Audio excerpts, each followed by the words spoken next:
Hey guys, welcome back to my channel. So today is going to be my April TBR. We are back again at my TBR shelf. If you've missed my last couple of videos, I basically created this shelf right here with my immediate TBR. So these primarily will be the books that I'm choosing from every single month. And as we're going through the months, we will be able to see my process and how much I'm completing. We have different sections on this shelf. So before we select my TBR for April, let's check in with my progress. So with my top 22 books, I did not read any of these in March, but it's fine because I already was like way ahead. I've already read 7 of them, so I have 15 left. So I'm ahead of schedule even though I did not complete any in March. And then with my sequels, I made progress. I read 2 sequels in March. Savage Lover, which is the 3rd book in the Brutal Birthright series, and then War, which is the 2nd book in the Four Horsemen series. Okay.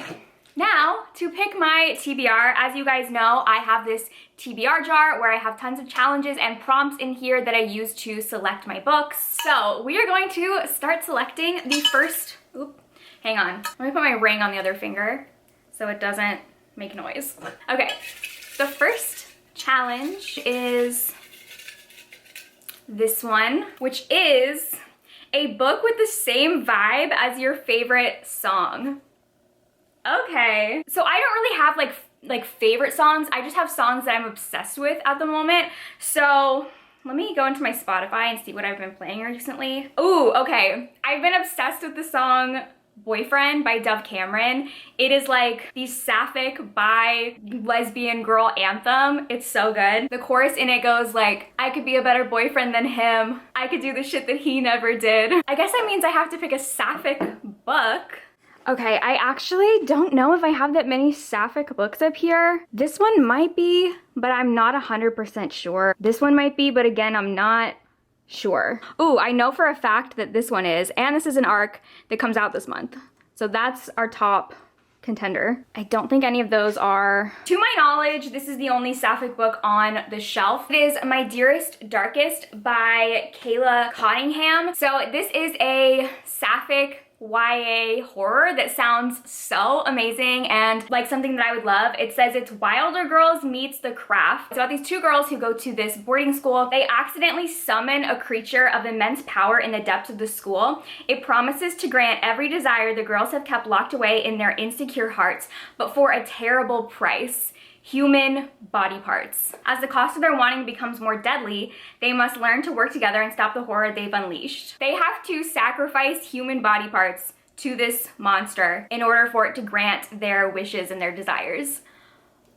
And it's Sapphic, like this just sounds amazing. I've been dying to read this and I believe this comes out, it says April. I'm not 100% sure the actual date, but I'm so excited for this. The next challenge is this one, which is Sci-fi. So these 5, I think, are the only sci-fi books that I have. And I want to read all of them. Like, I really want to read, this is a sequel to The First Sister, but I think that I need to like at least refresh my memory on the first book. I don't want to reread it, but maybe I can find a recap or something. This I'm dying to read.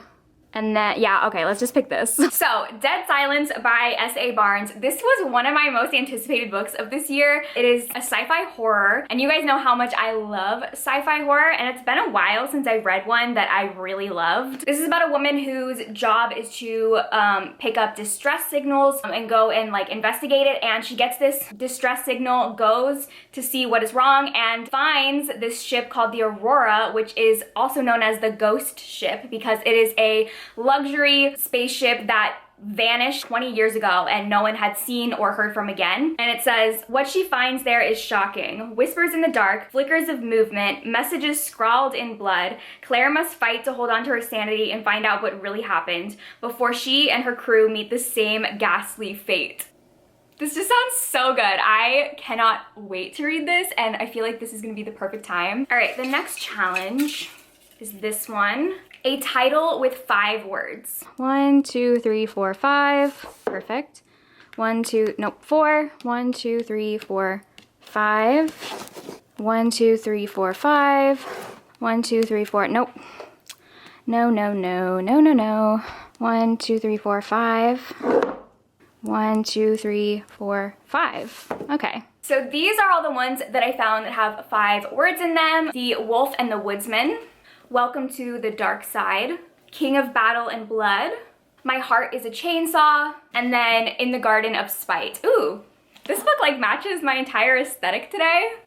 I don't think I'm gonna pick Welcome to the Dark Side because I just read the first book in the series and I actually ended up DNFing it. I did not like it, so I think I need like a little break before I try to pick this up. I don't think I'm really in the mood for a Stephen Graham Jones book right now. So that leaves these 3 options, all very different.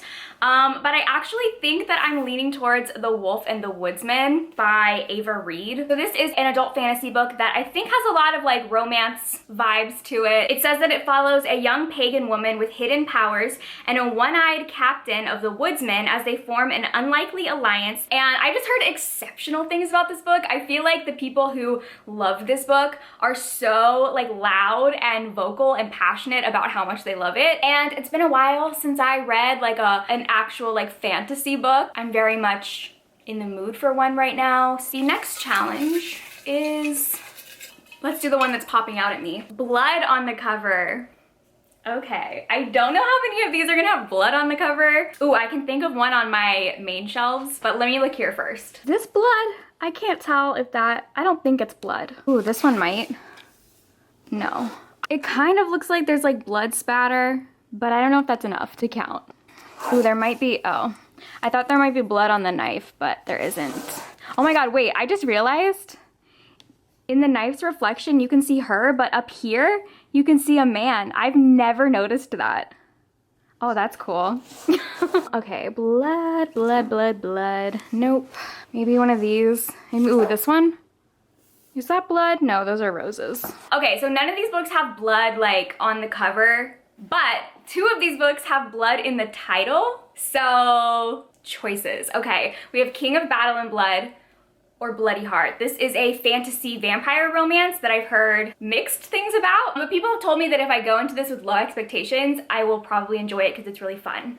But then we have the 4th book in the Brutal Birthright series by Sophie Lark, which I've been loving and devouring. I think because of that, I'm going to choose this one. I really, really want to make my way through the series so that I can move on to Kingmakers, because that is the series that I am the most excited about. This is book 4. This is a mafia romance series. I believe that this one is a second chance romance. I only meant to steal a car. I didn't know I was stealing a girl too, until the most gorgeous face I'd ever seen popped up in the rearview mirror. I fell hard, fast, and forever, but she tore my heart out. 9 years later, I thought I moved on. Then I saw her in the flesh and my heart started bleeding all over again. I believe this one follows Dante, who is the oldest brother in the Gallows family, and I've been very intrigued by him in the other books, so I'm so excited for this. The next one is this one, which is an animal on the cover. Let's see, animals. I feel like, oh, this one, nope. Okay, here's one with an animal. Oh, okay, this one. This one. Okay, I have 3 here with animals on the cover. Oh my god, and they're all like, are the same color palette. So we have Redemptor, which is the 2nd book in this Raybearer duology. This has a rhino and an alligator on it. Then we have Along the Saltway Sea, which is the sequel to, what's it called? Over the Woodward Wall. And this one has a little crow at the top. And then we have The Last House on Needless Street, which has a little cat. So I think the one that I'm leaning towards is The Last House on Needless Street, specifically because since this is like a challenge with an animal on the cover, I know for a fact that this cat has POV chapters in the book. So this is a horror thriller. I don't know if it's more thriller or if it's more horror, but I've heard amazing things about this book. Every single video where I've talked about this, people in the comments have told me that it is amazing and like one of the best things that they've read. Although I'm trying not to get my expectations up too high. I don't know much about the actual plot other than it's about this like boarded up house on the street. A long time ago, this little girl went missing, and it's following people who like live in the area and secrets that bind them together, and the cat. Just sounds really cool. All right, the next challenge is this one, word association. So for this challenge, I get a random word generator and then I choose a book that has to do with the word that generates. Okay, I'm gonna generate 2 words, and then I can either choose one of the words, or if I'm lucky, like something that combines both of them. So, generate. Oh, this is a good one. I got Twilight and book. Well, I'm not gonna read Twilight. So Twilight and book. Hold on. This is a sign that I should read this, because Twilight is a book about vampires, and this is also a book about vampires.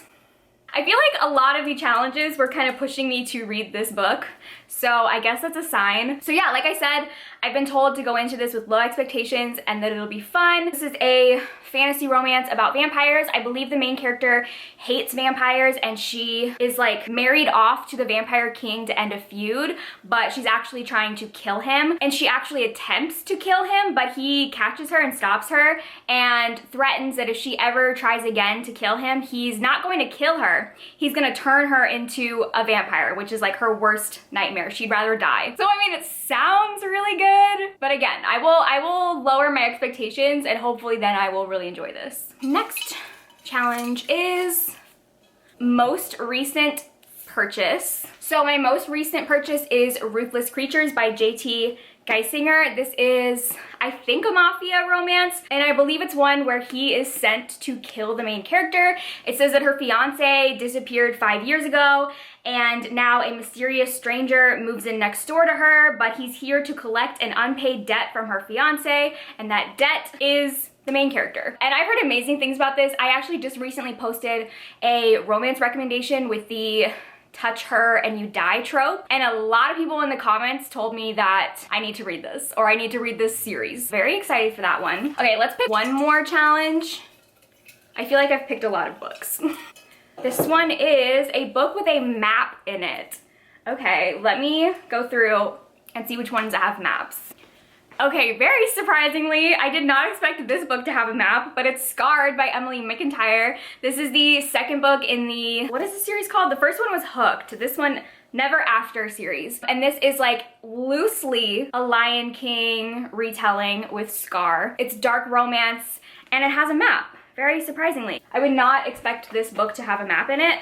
So this is a royalty romance. There was a king who passed. He left behind 2 sons, one beloved and one an outcast. The older of the 2 was set to take the throne, but before he could, he had to find a queen to call his own. The queen was chosen, and while the new king had her hand, her heart belonged to the scarred prince. I've been so excited for this book because I loved the first one, but I just have a feeling I'm gonna love this one more. I just have that feeling. So here are all of the books that I'm gonna be reading in April. I feel like this month I'm just gonna be living my best life reading dark romance and horror. So thank you guys for watching, and I will see you in my next video. Bye!